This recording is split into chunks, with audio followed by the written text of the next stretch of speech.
வாசக தோழமைகளுக்கு வணக்கம். வீரயுக நாயகன் வேள்பாரி. அத்தியாயம் 14. இரவில் ஏற்பட்ட மனக்கலக்கம் பகல் முழுவதும் பரவி கிடந்தது. பாரி தனது அறைக்கு வரும் வரை கபிலர் செயலற்றே கிடந்தார். பாரிதான் அவரை அழைத்து சென்று உணவு அருந்த வைத்தான். பிறகு இருவரும் தேர் ஏறி பாலியூருக்கு செல்லும் பாதையில் சென்றனர். கபிலர் எதுவும் கேட்காமல் வந்து கொண்டிருந்தார். புன்னை மர அடிவாரத்தில் தேரை நிறுத்தச் சொன்னான் பாரி. வளவன் குதிரைகளின் கடிவாளத்தை இழுத்து நிறுத்தினான். இருவரும் இறங்கி காட்டுக்குள் நடந்தனர். பரம்பில் காலடி எடுத்து வைத்த கன நேரத்தில் இருந்து நீலனோடு பயணிக்கிறேன். தன்னை பற்றி ஒரு சொல் கூட அவன் சொல்லவில்லை என்றார் கபிலர். பாரி அமைதியாக கேட்டுக்கொண்டு வந்தான். சட்டென நினைவு வந்தவுடன் இல்லை இல்லை என தான் சொன்ன சொல்லை மறுத்த கபிலர் வேட்டுவன் பாறையில் வரும்பொழுது அவனது குலப்பாடல் பற்றி அவன் சொல்ல வந்தான். அது இருக்கட்டும் என அதை புறந்தள்ளிவிட்டேன். எனது அந்த கொடுஞ்செயலுக்கு என்ன தண்டனை வேண்டுமானாலும் தரலாம் என்றார் கபிலர். பரம்பில் தண்டனை கிடையாது. பாரியின் சொல் குற்ற உணர்வில் இருந்து வியப்பின் பரப்புக்கு தூக்கி வந்தது கபிலரை. வழக்கம் போல் சொல்லால் தாக்குண்ட புலவன் மறுசொல்லின்றி பாரியின் குரலுக்காக காத்திருந்தான். பாரி சொன்னான், ஒரு வகையில் அதுதான் கொடுந்தண்டனை. கபிலர் மெல்ல தலையசைத்து தனக்கு வழங்கப்பட்ட தண்டனையை ஏற்றார். இவர்கள் பேசிக்கொண்டு நடந்த அதே பொழுதில் எவ்வியூரின் தென்புற காட்டில் மருதமர அடிவாரம் ஒன்றில் மயிலாவின் மடியில் தலை சாய்த்து கிடந்தான் நீலன். இரவில் எருமையின் தலையை வெட்டி பொங்கும் குருதியோடு நீலன் ஆடிய ஆட்டத்தை பார்த்தவர்கள் இன்னும் நடுக்கம் மீளாமல் தான் இருக்கின்றனர். தான் பார்த்தறியாத நீலனை நேற்றுதான் கண்டுணர்ந்தாள் மயிலா. தனது மடியில் தலை சாய்த்து கிடக்கும் அவனை கண்ணிமைக்காமல் பார்த்து கொண்டிருந்தாள். அவள் முதன்முறையாக கொற்றவை கூத்துக்கு இப்போதுதான் வந்திருக்கிறாள். நீலனோடு இருவார காலம் எவியூரில் மகிழ்ந்திருக்கலாம் என்பதற்காகத்தான் வந்தாள். ஆனால் வைகையில் ஓடிய குருதி அவனது உடலில் தேங்கி கிடக்கிறது என்பது இங்கு வந்த பிறகுதான் அவளுக்கு தெரியும். வாளோடு வலியோடும் ஒட்டி பிறந்த ஒருவன் அவள் மடிமீது தலை வைத்து துயில்கிறான். இரவில் நீலன் ஆடியது ஆட்டம் அல்ல, ஒரு போர்க்களத்தின் இறுதி பாய்ச்சல். வெட்டிய காட்டு எறும்பியின் குருதியை உடல் முழுவதும் பூசியபடி நிலம் அதிர ஆடினான்.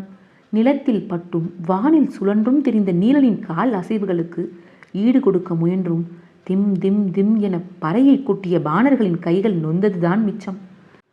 அவனது காலடி அசைவுகளுக்கு பறையொலியால் இறுதி வரை ஈடு கொடுக்க முடியவில்லை. பறையடிக்கும் கோள்கள் நார் நாராக பிரிந்தன. கிளைப்பறையின் கண் கிழிந்த பிறகும் நீலனின் ஆட்டம் நிற்கவில்லை. கூட்டத்தின் குளவையொளி மலையெங்கும் எதிரொலித்த ஒரு கணத்தில் உடலின் ஆவேசம் உச்சமடைந்து மயக்க நிலை கொண்டான் நீலன். அவன் சரிந்து விழப்போகிறான் என உணர்ந்த பாரி தன் இருக்கையை விட்டு எழுந்து அவனை நோக்கி ஓடினான். ஆவேசத்தோடு நிலத்தை சுற்றிய வேகத்தில் ஒடிந்த கொம்பு போல் சரிந்தான் நீலன். சரியும் அவனது உடல் மண்ணை தொடும் முன் தாங்கி பிடித்தன குலநாகினியின் கரங்கள். உக்கிரம் ஏறிய குலநாகினி நீலனை இரு கைகள் ஏந்தி எதிர்களமாடினாள். போர்க்களத்தில் சினம் கொண்டு ஆடும் கொற்றவையின் ஆட்டம் அது. தாவர வேர்கள் உடல் எங்கும் சரசரக்க, கூகை குஞ்சுகள் எங்கும் சிதறி விழ, நாகப்பச்சை நாயகி வேளிர்குல நாகினி நீலனை ஏந்தி களம் முழுவதும் வலம் வந்தாள். குளவையொலியும் பறையொலியும் விண்ணை முட்டின. ஆடுகளம் ஆவேசத்தால் குலுங்கியது. நாகினியின் முன் மண்டியிட்டு இரு கைகள் ஏந்தி நின்றான் பாரி. கண்களில் இருந்து நீர் சரிவதைப் போல அவளது கரங்களில் இருந்து சரிந்த நீலனை தாங்கின பாரியின் கரங்கள். அந்த உடல்தான் தளர்ந்த மயிலாவின் மடியில் சாய்ந்து கிடக்கிறது. அவளால் அவனை தொட முடியவில்லை. காதல் கொண்டு நெருங்க முடியாத ஒரு மானுடனை என்ன செய்வது என தெரியாமல் அவள் திகைத்து கிடந்தாள். பெரும் காட்டை சிறு பூவொன்று காதல் கொள்வதைப் போல் அவளுக்கு தோன்றியது. திகைப்பில் இருந்து மீள முடியாமல் தான் இருவரும் நடந்தனர். ஆனால் எந்த ஓர் உரையாடலை நடத்தினாலும் அது மேலும் திகைப்பை கூட்டவே செய்யும் என்பது இருவருக்கும் தெரியும். ஏனென்றால் அகுதையின் குலக்கதை இந்த மண்ணில் எல்லோரும் அறிந்ததே.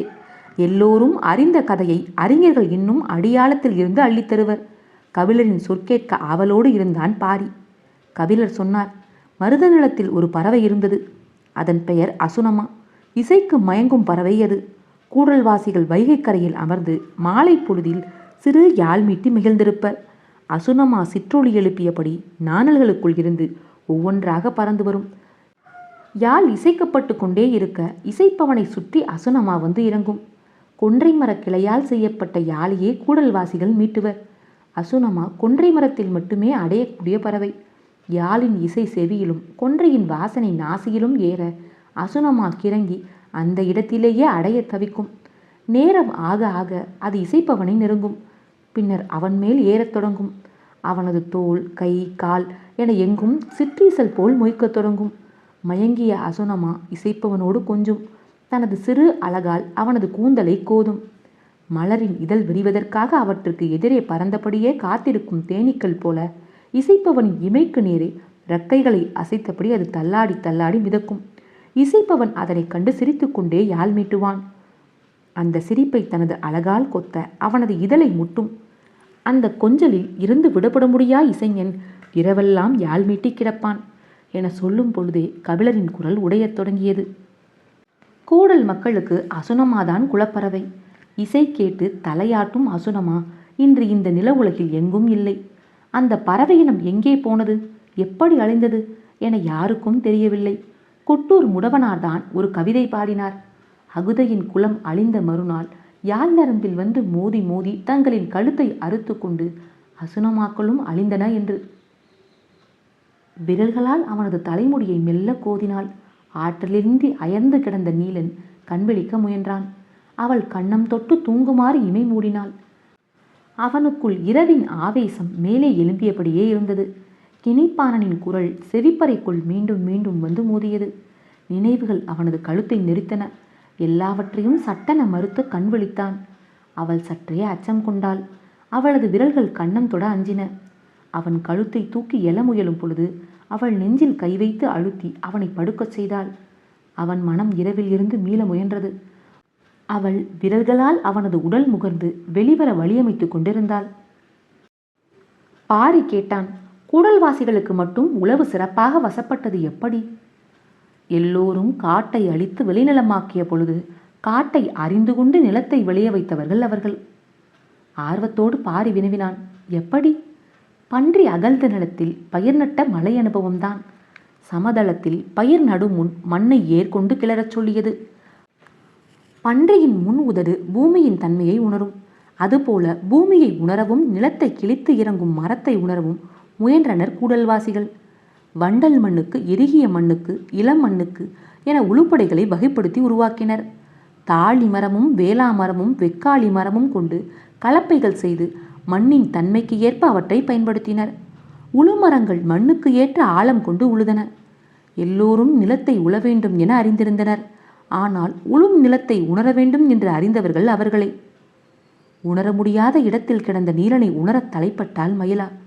இடது கையால் கழுத்தோடு அணைத்து அவனை தூக்கினாள். அவனது முகம் முழுவதும் அவளது கூந்தல் உழுது இறங்கியது. மேல் உதடு கிளறி உள்ளிறங்கி துடித்தன அவளது இதழ்கள். ஆனால் அவன் சோர்வில் இருந்து விடுபடாமல் இருந்தான். மூடி வைத்திருந்த சிறு களையத்தை எடுத்து அவனுக்கு குடிக்க கொடுத்தாள். அவன் கைகள் மிகவும் துவண்டிருந்தன. அவளது வலது கை களையத்தை தாங்கி இருக்க அவன் குடித்தான். நினைவுகளை உதிர்த்துவிட்டு வெளிவர துடிக்கும் அவனது வேட்கை கண்களில் தெரிந்தது. நீராகாரம் உள்ளுக்குள் இறங்கி மயக்கம் கலைக்கத் தொடங்கியது. நீலன் நினைவின் ஆழத்தில் இருந்து மேலேறி மேலேறி அவளது மார்பின் சரிவுக்கு வந்து சேர்ந்தான். கபிலர் தான் கேள்விப்பட்ட அந்த தொல்கதையை வியப்பு குறையாமலேயே சொன்னார். அது மட்டுமல்ல, ஏற்கலப்பையை மாடி இழுக்க அதன் கழுத்தில் போடும் குறுக்கு ஆரத்தை எல்லா மரங்களிலும் செய்து மாட்டின் கழுத்தில் மாட்டி இழுக்க வைத்தனர். அகுதையின் குலம்தான் முதலில் கண்டறிந்தது அத்தி மரம்தான் ஆவினத்தின் சேர்மானம் என்று. குறுக்கு ஆரத்தை அத்தி மரத்தில்தான் செய்தனர். அதுதான் கணம் குறைவாக இருக்கும். எவ்வளவு இழுத்தாலும் மாட்டின் கழுத்து தோளில் வடுபிடிக்காது. அதன் கழுத்து நரம்புக்கு எண்ணெய் நீவியது போல் சிறு நெளிவு கூட சரிந்து கொடுத்து செல்லும். பாரி வியப்போடு கேட்டான், கால்நடைகளை மரங்களோடு இணைத்து பொறுத்த மதிநுட்பம் தேவை. காடும் கால்நடைகளும் அதிசய உறவு கொண்டவை. ஆம் என தலையாட்டிய கபிலர் சொன்னார். மரத்தையும் மாட்டையும் இணைத்தது மட்டும் அல்லாமல் தாவரத்தையும் மண்ணையும் இணைத்தனர். ஆவார இலையை அடிமண்ணில் போட்ட பொழுது அவர்கள் சொல்வதை யாரும் நம்பவில்லை. அறுவடை நாளில் அம்பாரமாக குவிந்த விளைச்சல் கண்டு வாய் பிளந்தவர்கள் அந்த செடியின் பெயர் என்னவென மீண்டும் மீண்டும் கேட்டு வந்தனர். எதற்கும் ஆகார் என கேலி பேசி சிரித்த அவர்களின் பெரும் கிழவன் ஒருவன்தான் இந்த இலையை கண்டறிந்து நிலத்தில் போட்டு அமுக்கியவன். அவன் சொன்னதை 2 விளைச்சலுக்கு பிறகே உண்மை என மக்கள் ஏற்றனர். அவன் நீராகாரத்தை குடித்து முடித்தான். அவனது முகம் சற்றே அமைதி கொண்டது. மயிலா அவனை எப்படி உள்வாங்குவது என தெரியாமல் தவித்தாள். அவளது முகத்தை மார்போடு அணைத்த பொழுது அவளது கைகள் நடுங்கின. தன்னை எத்தனையோ முறை தழுவி கிடந்தான் நீலன். ஆனால் குலநாகினி கையில் ஏந்த நின்ற அந்த காட்சியை பார்த்த பிறகு அவனை தொடவே ஆழ்மனம் அஞ்சுகிறது. நேற்றைய இரவில் நான் பார்த்த நீலன் நீதானா என்று அவனை பார்த்து கேட்கவே அவள் தலை குனிந்தாள். அந்த சமயம் அவனது தலை நிமிர்ந்தது. உதடுகள் நிலம் கிளறி உள்ளிறங்கினான். இதழ்கள் இணைந்த பொழுதும் அவள் கொண்டு வந்ததை அவன் குடித்து கொண்டுதான் இருந்தான். சிறிது நேரம் கழித்து இதழ்கள் விலக்கி பெருமூச்சு வாங்கியபடி தன்னிலைக்கு வந்தாள். நீ ஏன் உன்னை பற்றி என்னிடம் இதுவரை சொல்லவில்லை? மயிலாவின் கேள்விக்கு அவன் பதில் ஏதும் சொல்லவில்லை. அவளது இமைகள் துடித்து ஆடுவதையே பார்த்து கொண்டிருந்தான். அடிமண்ணில் ஆகாரமாக சேர்ந்து கிடக்கும் குலக்கதைகள் வெளிப்பார்வைக்கு சட்டென தெரியாதே. உனது தோள்கள் எனது அணைப்புக்கு அப்பாற்பட்டவையாக மாறியுள்ளன என உணர்கிறேன். உனக்குள் இருக்கும் நெருப்புக்கு முன் நம் காதல் நிலை கொள்ள மறுக்கிறது என சொல்லிக் கொண்டிருக்கும் பொழுதே அவளது கண்களில் இருந்து நீர் வழிந்தது. ஒரு கணம் கண்களை மூடி தன்னை அமைதிப்படுத்தினாள். பரம்பின் எல்லா பெண்களையும் போல அவளுக்கும் அந்நேரம் வள்ளியே நினைவுக்கு வந்தாள். வள்ளியின் உறுதிப்பாட்டுக்கு இணை சொல்ல யாரும் இல்லை. பெண்ணின் வீரிய வடிவம் அவள். மயிலாவின் மனம் வள்ளியை நடித்து கொண்டிருந்த பொழுது தன்னை தூக்கி கொண்டு செல்வது போல் உணர்ந்தாள். வள்ளியின் நினைவு எந்த துயரத்தில் இருந்தும் வெளியேற்றும். நினைவின் கருத்தை சுகத்தை உடல் உணர்ந்து கொண்டிருந்தது. சட்டென கண் விழித்து பார்த்தாள் மயிலா. நீலன் தன் இரு கைகளால் அவளை தூக்கியபடி மர நிழல் விட்டு வெயில் இறங்கும் நிலம் நோக்கி வந்து நின்றான். சூரிய ஒளி இருவர் மீதும் பொழிந்து இறங்கியது. அவளின் கண்களை பார்த்து நீலன் சொன்னான், நான் அகுதை, நீ அசுனமா. வாழ்ந்தாலும் அழிந்தாலும் பிரிவில்லை நமக்கு. மலையில் வாழ்ந்தவர்கள், காட்டில் வாழ்ந்தவர்கள், கடற்கரையில் வாழ்ந்தவர்கள் எல்லோரும் வெட்டி சாய்க்கும் வால்முனையின் பின்னும் பாய்ந்து இறங்கும் அம்பு முனையின் பின்புமே அலைந்து கொண்டிருந்தனர். ஆனால் கூடல்வாசிகள்தான் எந்நேரமும் ஊர்ந்து நகரும் மண்புழுவின் பின்னும் சிறு துவாரம் உருவாக்கி மறுகணம் சிறகு பிரிக்கும் ஈசலின் பின்னும் அலைந்து கொண்டிருந்தனர் என்றார் கபிலர். உண்மைதான். ஆனால் வால்முனைதானே வெற்றி கொண்டது.